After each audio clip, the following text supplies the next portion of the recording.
Oke, Assalamualaikum warahmatullahi wabarakatuh. Kami dari kelompok 3 mata kuliah alat industri kimia UPN Veteran Jawa Timur. Kami di sini akan menjelaskan tentang industri briket batu bara. Dan kami juga akan menjelaskan tentang alat-alat yang akan digunakan pada industri briket batu bara. Next.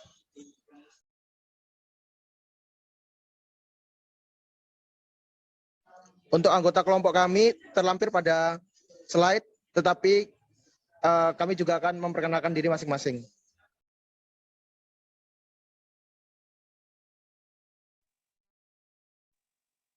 Perkenalkan, nama saya Naufal Ramadan Ahmad, NPM 21170.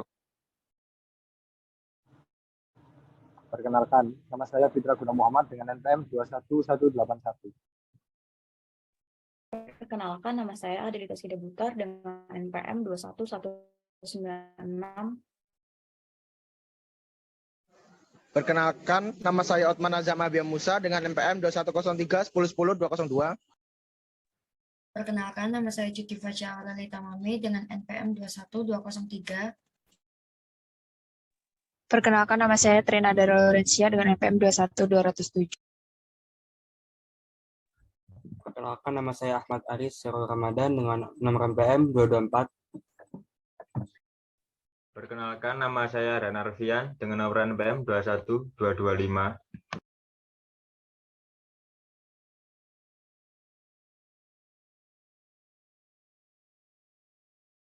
Baiklah, pada kesempatan kali ini kami akan menjelaskan mengenai proses produksi briket batu bara non-karbonasi. Sebelum kami menjelaskan mengenai tahapan proses dalam pembentukan briket batu bara di industri ini, alangkah baiknya kami menjelaskan mengenai latar belakang mengapa kami memilih industri briket batu bara sebagai tugas besar AIKA kami. Batu bara merupakan salah satu sumber daya alam di mana dapat digunakan sebagai sumber energi. Meskipun cadangan batu bara cukup besar, umumnya sebagian besar batu bara tersebut memiliki peringkat yang rendah, di mana kadar airnya masih tinggi dan mudah pecah terkena terpaan perubahan cuaca. Adapun tujuan dari industri ini yaitu untuk memanfaatkan batu bara peringkat rendah yang tepat untuk kegiatan rumah tangga dan industri kecil dengan tidak memerlukan energi tinggi. Pemanfaatan batu bara dalam bentuk briket ini sangatlah tepat, terutama untuk kebutuhan industri kecil dan rumah tangga, mengingat minyak tanah semakin langka. Harga briket batu bara bila disetarakan dengan harga minyak tanah jauh lebih rendah, sehingga cocok digunakan untuk rumah tangga dan industri kecil. Sementara itu, sebagian besar batu bara di Indonesia berkadar dengan abu tinggi dan relatif kurang diminati oleh industri besar maupun sebagai komoditas ekspor. Sehingga dari beberapa pertimbangan tersebut di atas, maka dilakukan usaha industri pembriketan batu bara sebagai upaya untuk memanfaatkan batu bara dengan kadar air tinggi tersebut, serta mengganti minyak tanah pada industri kecil maupun rumah tangga. Adapun rancangan industri yang kami gunakan yaitu pada briket batu bara non-karbonasi dengan skala kecil, yaitu menggunakan batu bara yang kadar abunya tinggi tadi, melalui teknologi pembuatan briket batu bara yang sederhana untuk mengacu peningkatan produksi dan penggunaan secara nasional. Adapun bahan tambahan yang kami gunakan dalam industri briket batu bara ini yaitu berupa bahan pengikat yang dimana industri kami memilih molase sebagai bahan pengikatnya. Adapun alasan penggunaan dari molase ini, yakni molase dapat mengikat butiran batu bara lalu dicetak pada mesin briket, serta juga memiliki ikatan yang cukup kuat dibandingkan dengan alat pengikat lain, misalnya tepung tapioka atau serbuk tanah liat. Ketika dilakukan tes, molase cenderung memiliki sifat perekat atau adesif yang lebih kuat sehingga briket batu bara tidak mudah rapuh ketika dilakukannya drop test. Selanjutnya, adapun alat yang kami gunakan dalam industri batu bara ini yaitu alatnya ada jaw crusher, ada hammer mill, tangki molasses, belt conveyor, mixer, mesin briket, dan keranjang berkisi. Next. Adapun diagram prosesnya dapat dilihat dalam slide, yaitu batu bara akan diangkut dan menuju jaw crusher, kemudian melalui belt conveyor diantar ke hammer mill, dari hammer mill diantar menuju mixer dan dicampur dengan molase. Setelah itu hasilnya akan dicetak melalui mesin briket dan diantar ke keranjang berkisi, kemudian dikeringkan. Setelah dikeringkan dilakukannya packing. Selanjutnya akan dijelaskan oleh teman. Baik, untuk alat pertama yaitu jaw crusher. Jaw crusher sendiri yaitu alat pemecah atau peromong yang memiliki dua plat atau crushing face yang terbuat dari plat baja yang berhadapan-hadapan di mana terdiri dari dua rahang atau jaw, yang satu itu dapat bergerak atau swing, dan yang lainnya tidak dapat digerakkan atau fix. Adapun daya pada jaw crusher ini yaitu 220/380 volt, kapasitasnya 1000 sampai dengan 2000 kg per jam. Lalu memiliki putaran kurang lebih 450 rpm. Next. Fungsi dari jaw crusher ini yaitu untuk memecah batu bara yang berukuran lebih dari 50 mm menjadi ukuran yang sedang yaitu 3 sampai 25 mm. Alasannya sendiri yaitu jaw crusher merupakan primary crusher yang paling efektif digunakan untuk batuan sedimen sampai batuan yang paling keras. Faktornya sendiri itu ada ukuran feed, lalu ada ukuran produk, kapasitas mesin, serta sifat batuan. Next. Keuntungan dari alat ini yaitu poros atau titik engsel yang berada di atas rahang menyebabkan bagian bawah bergerak maju mundur sehingga jarang terjadi penyumbatan pada lubang outputnya. Yang kedua itu bagian bawah yang bergerak menghasilkan hasil yang lebih maksimal. Lalu memiliki konstruksi yang sederhana, ekonomis, serta memerlukan tenaga yang relatif kecil. Kekurangannya sendiri itu ada kapasitasnya sendiri ini ditentukan oleh ukuran crusher-nya dan komponen jaw crusher rentan terhadap kerusakan. Next. Berikut video proses dari alat kerja jaw crusher. Nah, prinsip kerja dari jaw crusher ini yaitu roda atau flywheel-nya itu bergerak menggerakkan lengan Pitman naik turun karena adanya subu esentrik. Lalu gerakan naik turun dan lengan Pitman ini menyebabkan toggle bergerak horizontal atau ke kiri dan ke kanan. Lalu movable jaw bergerak menekan dan memecah bongkah-bongkahan padatan yang masuk dan melepaskan saat jauh. Lalu ukuran dan distribusi material hasil pemecah tergantung pada pengaturan bagian pengeluaran dengan cara merubah posisi toggle di belakang alat.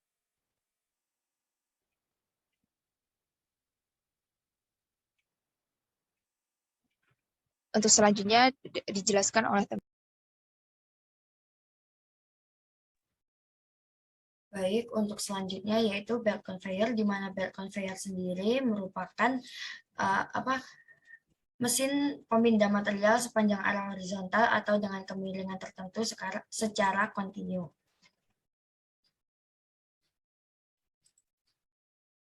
Nah, fungsinya sendiri yaitu untuk mengangkut berupa muatan satuan atau muatan curah dengan kapasitas yang cukup besar dan dengan menggunakan media sabuk atau ban. Dan alasan untuk pemilihan alatnya sendiri yaitu belt conveyor sendiri memiliki desain yang sederhana dan mampu mengangkut atau memindahkan material dalam kapasitas yang cukup besar, yaitu sebesar 5.000 ton per jam dengan kecepatan daya hantarnya yaitu 600 feet per menit.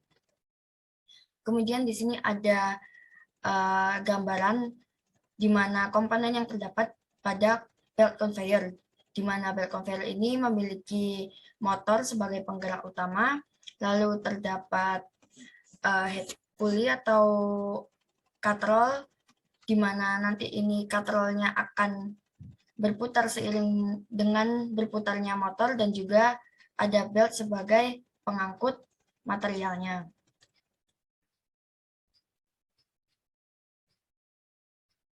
Dan ini merupakan contoh di mana prinsip kerja dari belt conveyor itu sendiri, di mana sesuai fungsinya belt conveyor merupakan alat transportasi yang akan mengantarkan batu bara dari proses sebelumnya menuju ke proses selanjutnya, dan begitu juga seterusnya. 이 석탄은 트랜스퍼 타워 3에서 BC-52A에 비컨베이어로 이송되어집니다.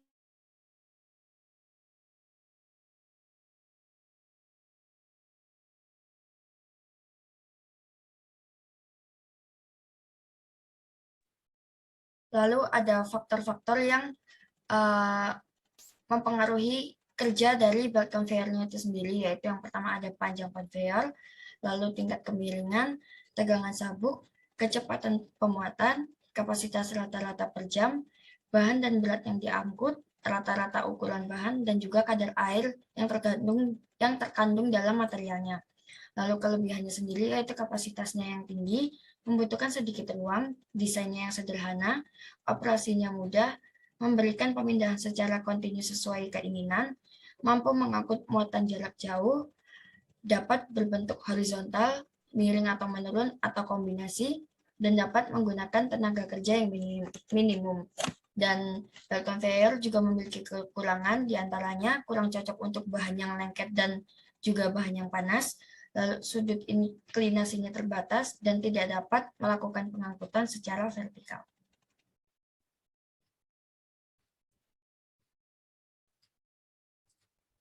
Untuk selanjutnya dijelaskan oleh teman saya.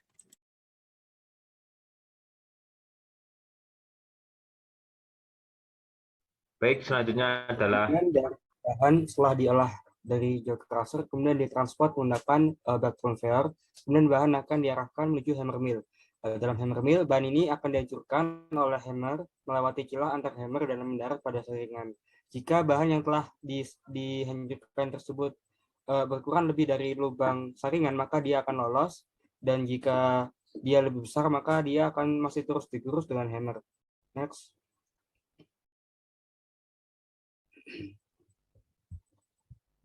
Kemudian fungsi dari hammer yaitu menggiling batu bara berukuran sedang yaitu 3 mm hingga 25 mm menjadi batu bara berukuran 8 mesh atau 2,4 mm. Alasan menggunakan hammer mill pada industri batu bara ini karena hammer mill memiliki screener yang dapat ukurannya dapat diatur sehingga mendapatkan ukuran batu bara yang lebih sesuai. Kita punya secondary crusher seperti cone crusher, double crusher, tapi alat tersebut tidak memiliki screener pada alatnya, sehingga sebelum melanjutkan tahap yang selanjutnya dibutuhkan proses pengayakan, sehingga pertimbangannya di sini ada pada efisiensi waktu dan efisiensi energi. Next. Nah, di dalam slide itu merupakan scanner yang dipakai dalam hammer mill, yaitu berukuran diameter 3 mm. Next.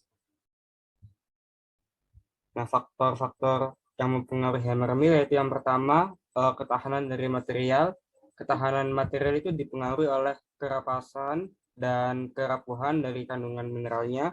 Kemudian ukuran material umpan. Jika ukuran feed terlalu besar, maka material akan sulit dipecah oleh palu, sehingga menimbulkan kesukaran pada palu dan revolving disc. Kemudian ada kelembapan materi.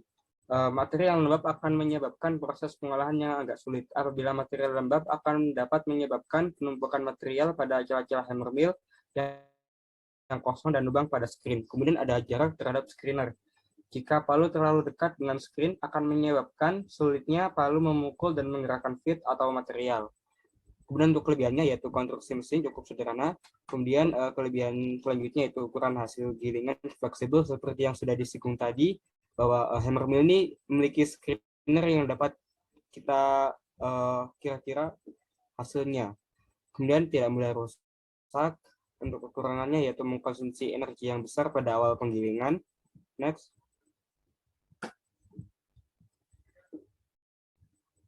Berikut merupakan video dari hammer mill dan pala hingga berukuran lebih begitu dari sehingga tahu 8 mesh. Next.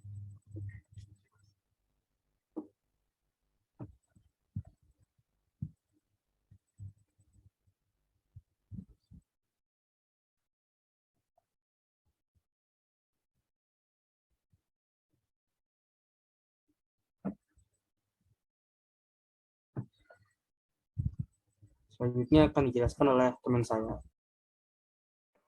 baik, selanjutnya adalah tangki molasses. Tangki molasses sendiri adalah alat untuk menampung bahan pengikat molasses dengan spesifikasi alat berkapasitas 2.500 liter dengan bahan stainless steel. Nah, molase merupakan produk samping dari industri pengolahan gula tebu menjadi gula pasir. Nah, molase di sini sebagai bahan pengikat karena dapat lebih mengikat dibandingkan tepung tapioka dan serbuk tanah liat. Di Indonesia, molase dikenal dengan nama tetes tebu yang berfungsi sebagai tangki penampung molase atau bahan pengikat. Dengan prinsip kerja, tangki molase terbuat dari bahan stainless steel yang dapat menjaga kualitas dari molase sehingga tidak mudah untuk terkontaminasi. Tangki ini menampung molase yang nantinya molase tersebut diantar ke mixer dan digunakan untuk bahan pengikat serbuk batu bara.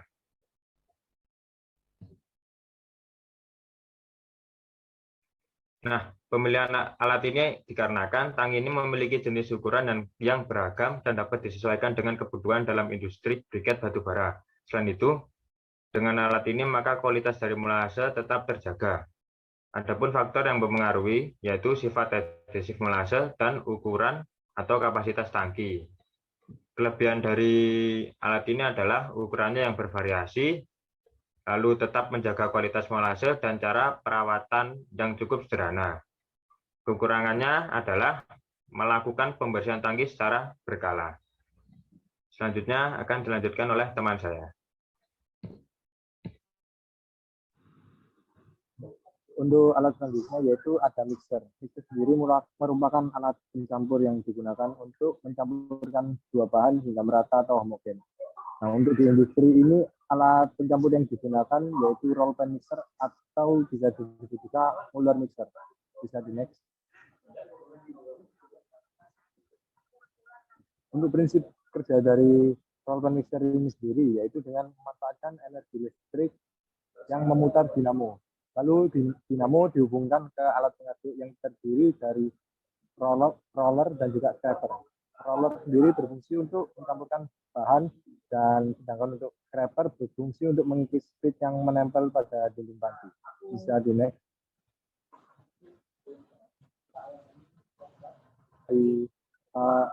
Terus nanti roller sendiri itu ada scraper yang nanti fungsi mixernya sendiri. Bisa di next.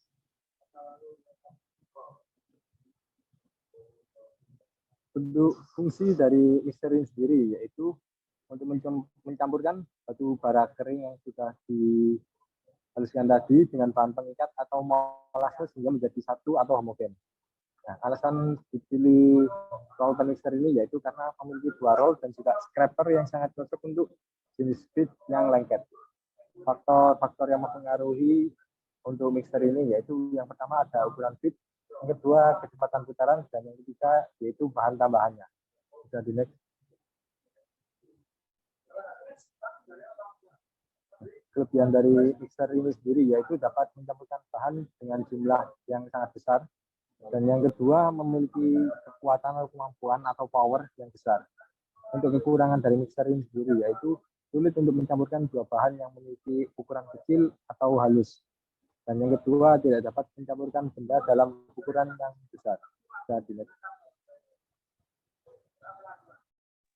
Briket adalah tipe double dengan daya 10 horsepower, 120 per 380 volt. Produk briket yang dihasilkan berbentuk bulat dengan ukuran briket 52 x 52 x 35 mm. Massa briket kurang lebih 60 gram per buah. Mesin briket berfungsi untuk mencetak adonan briket batu bara menjadi briket batu bara.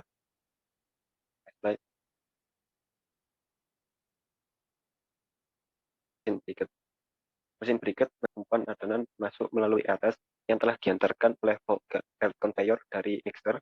Ketika kemudian adonan akan masuk ke dalam bagian pencetak, di mana bagian pencetak terdiri dari dua buah roll. Roll berputar untuk membentuk bahan ke sisi tengah roll, dipres dengan tekanan yang tinggi. Roll terus memutar dan melepaskan produk briket yang telah tercetak. Selanjutnya, produk briket menuju keranjang terisi untuk dilakukan pengeringan produk briket batu bara.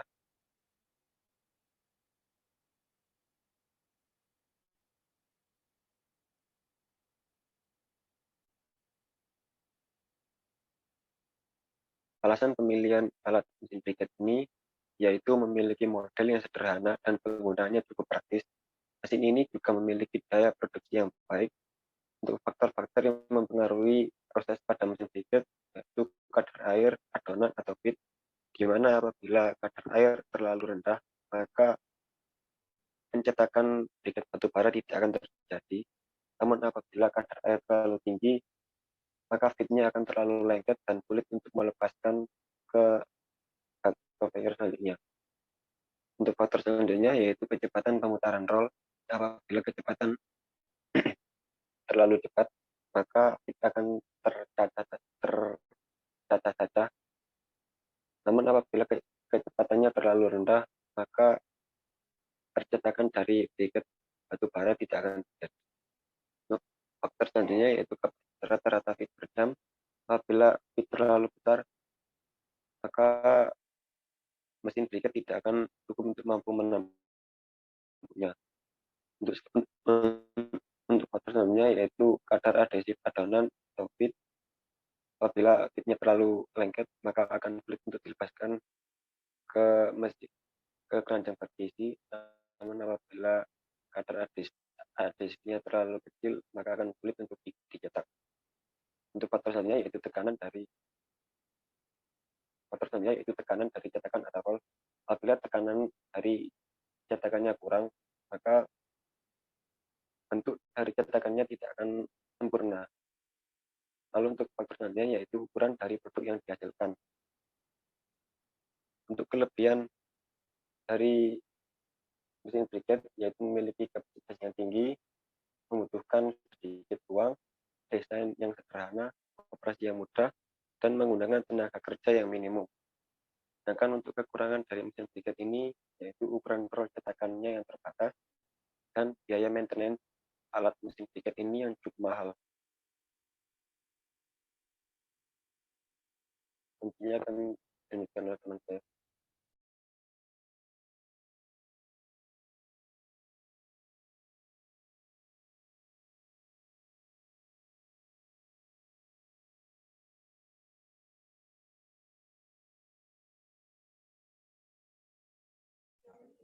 Oke, kali ini ada keranjang bergizi memiliki spesifikasi yaitu bahan dari plastik dengan ukuran 606 dikali 430 dikali 377 mm.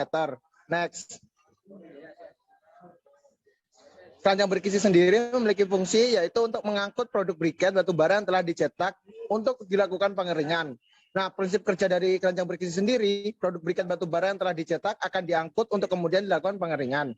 Nah, alasan keranjang berkisi ini digunakan karena keranjang ini memiliki kisi yang dapat mengurangi serpian briket serta memiliki ukuran yang dapat disesuaikan dengan kebutuhan industri briket batu bara. Next.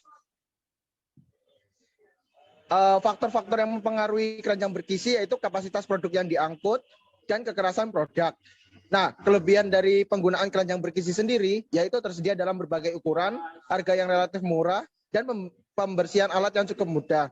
Nah, kekurangan yang dimiliki keranjang berkisi yaitu kurang baik digunakan pada produk yang terlalu rapat. Baiklah, selanjutnya saya akan menjelaskan mengenai analisis belt conveyor, yakni perancangan belt conveyor dari industri briket batubara ini. Adapun analisis dari perancangan belt conveyor yang kami gunakan, yaitu dengan bahan baku batubara yang bulk densitiesnya sebesar 41 pon per feet kubik, di mana sebanyak kapasitasnya 3 ton per jam, akan ditransportasikan menggunakan belt conveyor secara horizontal dengan jarak sekitar 500 feet dengan kemiringan 10 derajat. Maka dari analisis tersebut dapat dihitung perkiraan ukuran lebar dari belt, kecepatan belt yang dibutuhkan, panjang lintasan belt conveyor, serta daya yang dibutuhkan untuk menggerakkan motor belt conveyor. Next.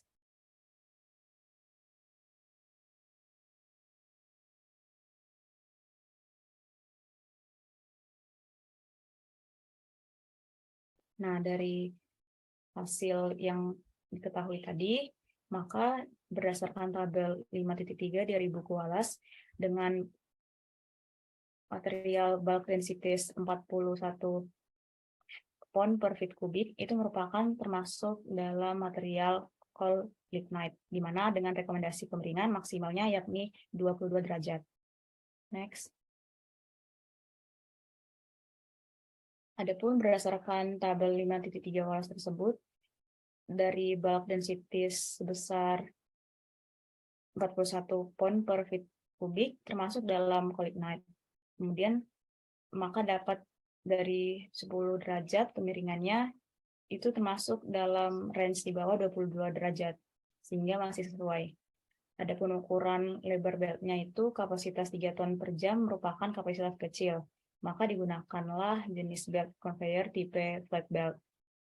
Tipe trial lebar belt dengan rekomendasi maksimal 22 derajat dapat dibulatkan menjadi 20 derajat. Dari trial pertama dengan lebar belt 18 inci dapat dilihat di tabel 5.5 Wallace dengan lebar belt 18 inci kemiringan 20 derajat tipe flat belt. Next. Nah, dari tipe flat belt ini dapat dilihat dari tabel dapat ditarik garis dengan 18 inci lebarnya dan 20 derajat kemiringannya, maka kapasitas yang diperoleh yakni 24,9 ton per jam dengan kecepatan 100 feet per menit. Adapun kecepatan belt dengan kapasitas 3 ton per jam dengan rumus 3/24,9 dikali 100 feet per menit diperoleh kecepatannya yakni 12,05 feet per menit. Setelah itu dilakukan pengecekan dengan tabel 5.5b, yakni lebar 18 inci dan jenis material colinite dapat diasumsikan dengan lam coal karena berbentuk bongkahan. Next. Nah, dari sini dapat ditarik dengan lebar 18 dan jenisnya lam coal diperoleh bahwa kecepatan dari feet per menitnya itu sekitar 300 feet per menit. Sehingga masih berada dalam range kecepatan maksimum. Dapat disimpulkan pula bahwa asumsi lebar belt 18 inci ini merupakan memenuhi persyaratan. Jika tidak memenuhi, maka trial lagi dengan lebar belt yang kemiringannya 20 derajat. Next. Selanjutnya, lebar belt conveyor yang digunakan dengan kapasitas 3 ton per jam, yakni 18 inch, dan kecepatan beltnya, yakni kapasitas 3 ton per jam, yakni 12,05 feet per menit. Dari sini dapat dihitung panjang konveyornya dengan rumus 500 per cos 10 derajat, diperoleh panjang konveyor sebesar 508 feet, dan ketinggian konveyor dicari dengan rumus 500 dikali tangan 10 derajat, dan ketinggian konveyor diperoleh 88 feet. Next. Nah, setelah itu kita dapat menghitung daya yang dibutuhkan untuk menggerakkan motor belt conveyor, di mana dengan rumus P horizontal 0,4 ditambah 500 per 300, hasilnya dikalikan dengan 3/100. Diperoleh P horizontalnya 0,062 horsepower. Kemudian P vertikal diperoleh dengan rumus 0,001 dikali 88, yaitu dari ketinggiannya tadi dikali 3, yaitu kapasitasnya sama dengan 0,264 horsepower. Nah, dari grafik di samping dapat ditarik garis lebar belt dengan 18 inci dan panjang konveyor lintasannya 500 feet, diperoleh daya yaitu horsepower grafik sebesar 1,2 horsepower, yaitu pada kecepatan 100 feet per menit. Setelah diperoleh, dapat pula dihitung PMT-nya, yakni 1,2, yaitu dari grafik, dikali 12,05, yaitu kecepatannya, dibagi 100. Diperoleh PMT-nya sebesar 0,145 horsepower. Setelah diketahui P horizontal, P vertikal, dan PMT-nya, dapat dihitung pula P totalnya, dengan rumus P horizontal ditambah dengan P vertikal ditambah dengan PMT-nya, sehingga diperoleh nilainya sebesar 0,471 horsepower. Untuk penjelasan selanjutnya akan dilanjutkan oleh teman saya. Oke, kemudian ada analisis screening. Yaitu yang pertama ada hubungan rata-rata ukuran partikel versus fraksi massa.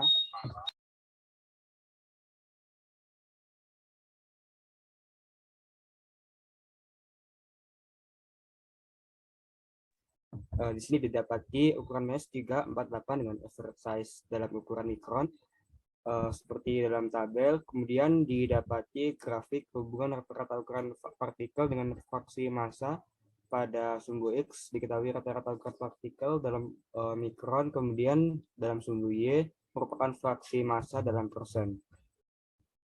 Oke, next. Kemudian selanjutnya ada tabel dan kurva distribusi kumulatif oversize. Di sini screening pembukaan kami yaitu 6,68 mm hingga 2,362 mm dengan sehingga kita bisa ditemukan log dari aperture size, kemudian kumulatif oversize-nya, didapati grafik kumulatif fraction dan log size-nya dengan sumbu X merupakan log size dan sumbu Y kumulatif fraction dalam persen. Next. Nah, kemudian penentuan diameter partikel ayakan, diameter ayak yang digunakan dalam industri ini merupakan yaitu berukuran 3 mm dengan berat bahan tertahannya yaitu 0,6 ton dan totalnya merupakan 2 ton, sehingga kita bisa cari fraksi bahan tertahan yaitu 0,6 dibagi dengan total yaitu 2. Sehingga kumulatif berat bahan tertahan, persen tertahan, dan berat bahan lolos, persen lolos juga dapat dicari. Next. Nah, kemudian grafik dari tabel tersebut kita dapat ketahui grafik penentuan diameter partikel. Kesimpulan dari grafik ini, sebenarnya sumbu X dari grafik ini yaitu diameter partikel dalam satuan mm, kemudian sumbu Y-nya yaitu fraksi berat tertahan, dan kesimpulan dari grafik ini adalah ukuran diameter dari screen ring di hammer mill itu berukuran 3 mm.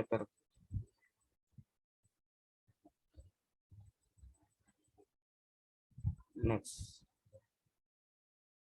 Selanjutnya akan dijelaskan oleh kawan saya. Oke, kesimpulan dari presentasi tadi yaitu di mana pada awalnya batu bara akan dibawa ke belt conveyor, lalu dihancurkan dengan jaw cruiser tapi masih kasar seperti itu, lalu dibawa menggunakan belt conveyor, lalu dimasukkan ke hammer hill, dijadikan serbuk, lalu dibawa dengan belt conveyor, dimasukkan ke mixer untuk dicampur dengan molase, lalu dibawa ke belt conveyor lagi menuju mesin briquette untuk dicetak. Setelah itu ada pemanasan, setelah ada pemanasan, maksud saya pengeringan, lalu ke keranjang berkisi. Nah, setelah ke keranjang berkisi, lalu ada packaging untuk disebarluaskan. Nah, mungkin itu presentasi dari kami. Kami harap teman-teman dapat memahami dan dapat belajar dari presentasi yang kami lakukan tadi. Seperti apa kata Habibie, jangan pernah berhenti belajar, karena belajar itu adalah ibadah. Sekian dari saya. Wassalamualaikum warahmatullahi wabarakatuh.